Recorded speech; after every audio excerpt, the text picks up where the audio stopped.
მოგესალმებით, თქვენ უყურებთ რეგიონის დღის მთავარ ამბებს.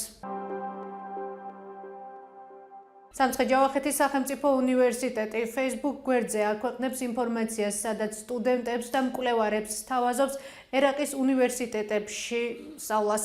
აღნიშნულ საზოგადოების მხრიდან მწვავე გამოხმაურება მოჰყვა. ჩვენ დაუკავშირდით სამცხე-ჯავახეთის სახელმწიფო უნივერსიტეტის რექტორს მაკა ბერიძეს, რომელიც გვეუბნება, რომ ზოგადი ინფორმაცია გაავრცელეს და არც ერთ ერაყის უნივერსიტეტთან არ თანამშრომლობენ.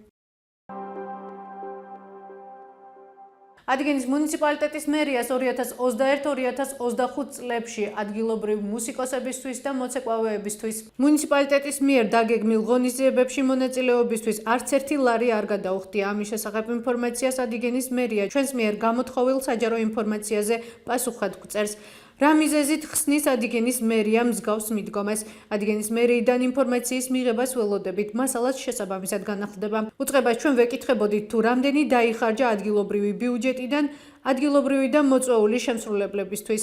წერილი არასრულად მოვიდა, რადგან მოწვეული შემსრულებლებისთვის გადახდილი თანხა დაკონკრეტებული არ არის და სახელმწიფო შესყიდვების სააგენტოს ვებგვერდზე გადაგვამისამართეს.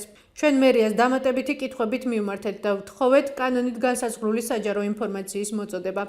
ჩვენ ზემოთ ხსენებული ინფორმაციის მიღებას ველოდებით სამცხე-ჯავახეთის სხვა მუნიციპალიტეტებიდანაც. იოგურტ ჩუდოს ჩამოსხმისას პროდუქცია ისეთ პროცედურებს გადის, რომ შეუძლებელია პროდუქციაში ან ბოთლში რაიმე სხვა ნივთი მოხვდეს.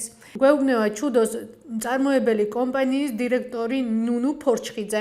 მას შემდეგ, რაც 23 მაისს სოციალურ ქსელში გავრცელდა ინფორმაცია იმის შესახებ, რომ ოზურგეთში მომხმარებლის თქმით იოგურტში თაგვი აღმოაჩინა, ჩვენი რედაქცია კომპანიასთან დაკავშირებას ცდილობდა. ჩვენი რედაქციის ჟურნალისტი კომპანიას სოფლის ნობათის Facebook გვერდის საშუალებით ეკონტაქტებოდა. გავრცელებული ინფორმაციიდან მე-12 დღეს კომპანიის ვილბილდან საქართველოს დირექტორი დაგვიკავშირდა.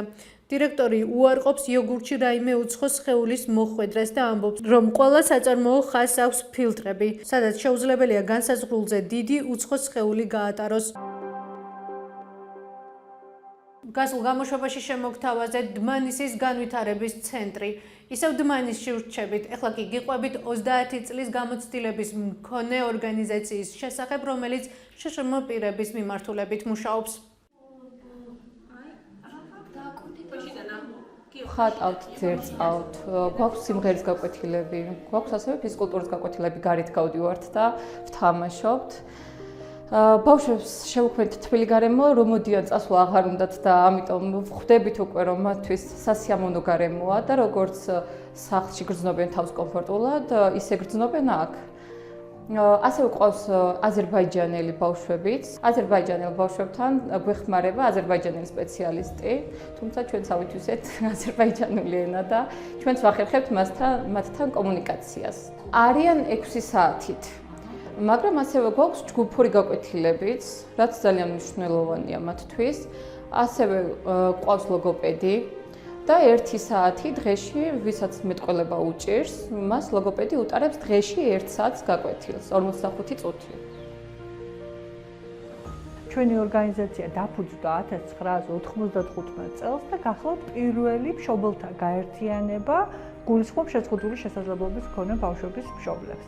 და იმის მერე მუდმივად ვცდილობთ, რომ ამ ბავშვებისთვის გავხსნათ საზოგადოების კარები, ხელი შეუწყოთ მათ სოციალური ინტეგრაციას და საზოგადოებაში მიმღებლობის გაზრდას.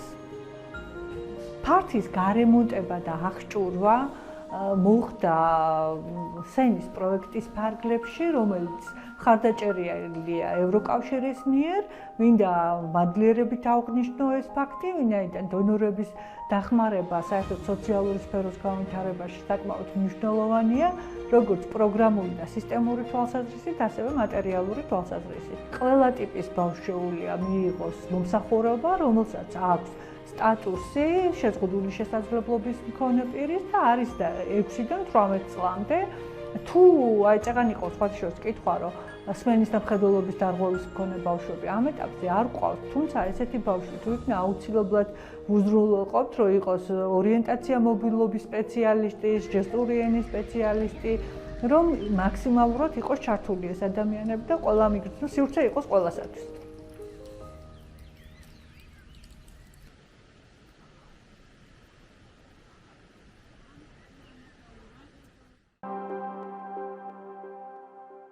ეს იყო ჩვენს ხელთარსებული დღევანდელი ბოლო ინფორმაცია. მეტი და დეტალური ინფორმაციისთვის ეწვიეთ ჩვენ ვებ და Facebook გვერდს. გმადლობთ რომ გვიყურებთ. ხვალამდე.